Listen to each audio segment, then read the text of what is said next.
So when we examine Tawheed, there's only one God, and we examined a number of proofs. 2 quick points. Another aspect of Tawheed is that Allah is not only Wahid. You have Wahid, which means one. There's no other God. And then you have something called Ahad. In which surah do we say Ahad? قُلْ هُوَ اللَّهُ أَحَدٌ. Say God is Ahad. Ahad is not the same as one. Ahad in Arabic means you have one whole. In other words, you don't have parts.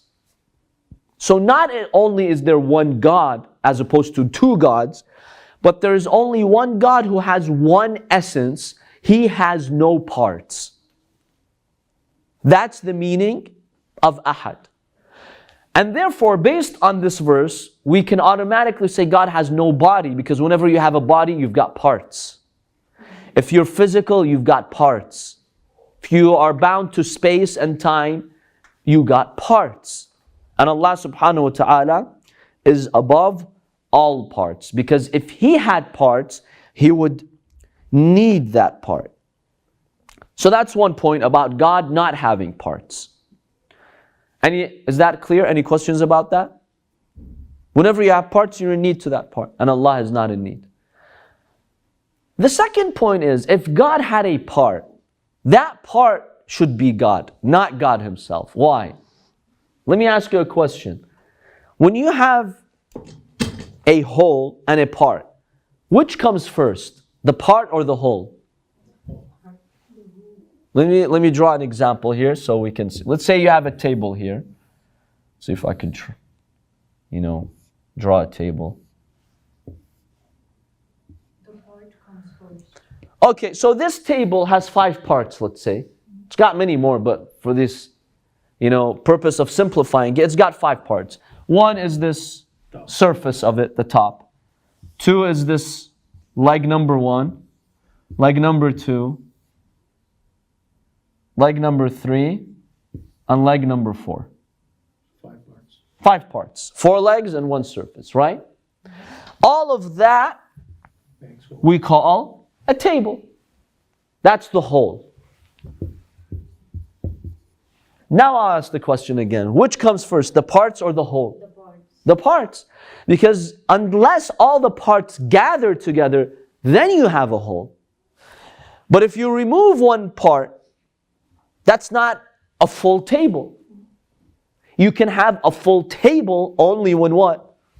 The parts are complete. Is that clear? So the part, philosophically, logically, the part always comes before the whole. Once you get all the parts, then you get the whole. But if you remove the parts, remove the legs. Is that a table? No. That's just a flat surface. It's not a table anymore. Everything in life is like that. The part comes before the whole.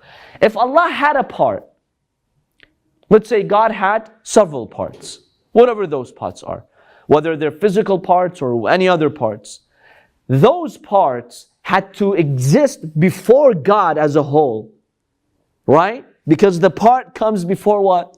Before the whole. Then that means there's something existed before God Himself, which are His parts. They must have existed before His own existence. Now, if something exists before God, then that's ought to be God who created them. That part is then God, really. Because if something existed before God, what is that thing? How can something exist before God Himself?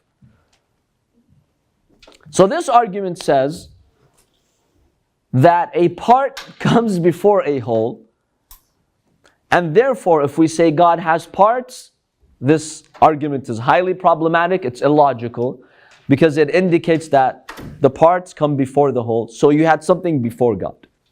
What is that thing? That part. Where did that part come from? Who created that part? What assembled those parts together to make God? Another God? Okay then. So there's another God. Let's talk about, then that's the real God. And it just continues.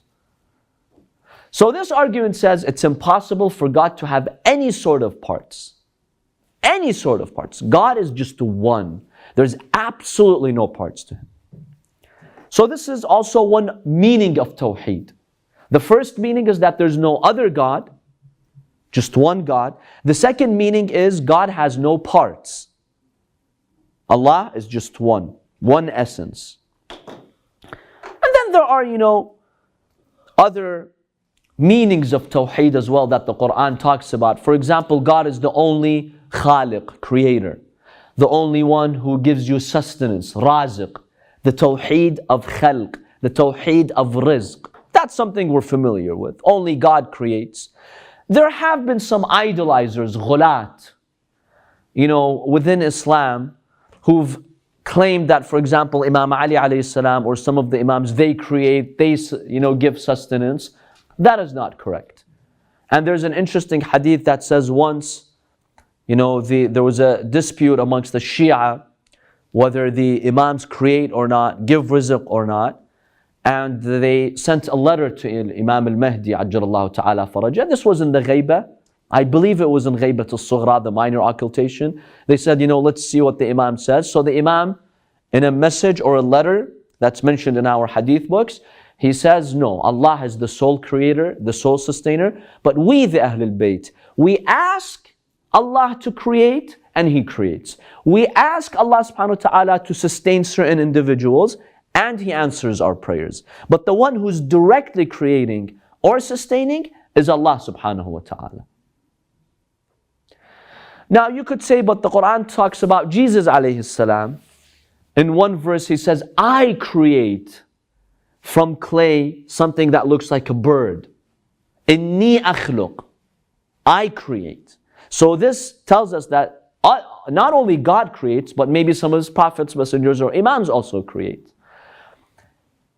In understanding this verse, the accurate understanding is that Allah is the one who created that bird, blew into it and gave it life through Prophet Isa alayhi salam. So Prophet Isa, when he did the miracle, Allah is the one doing the miracle, but through Prophet Isa alayhi salam. So in reality, God is the one who's creating, but Prophet Isa alayhi salam is the one who, assembled the ingredients that were required, for example, to make that bird, that creation, and Allah subhanahu wa ta'ala is the one who gave it life. So according to this is disputed even among some scholars. You will find some who will say Allah authorized the Ahlul Bayt to create or sustain.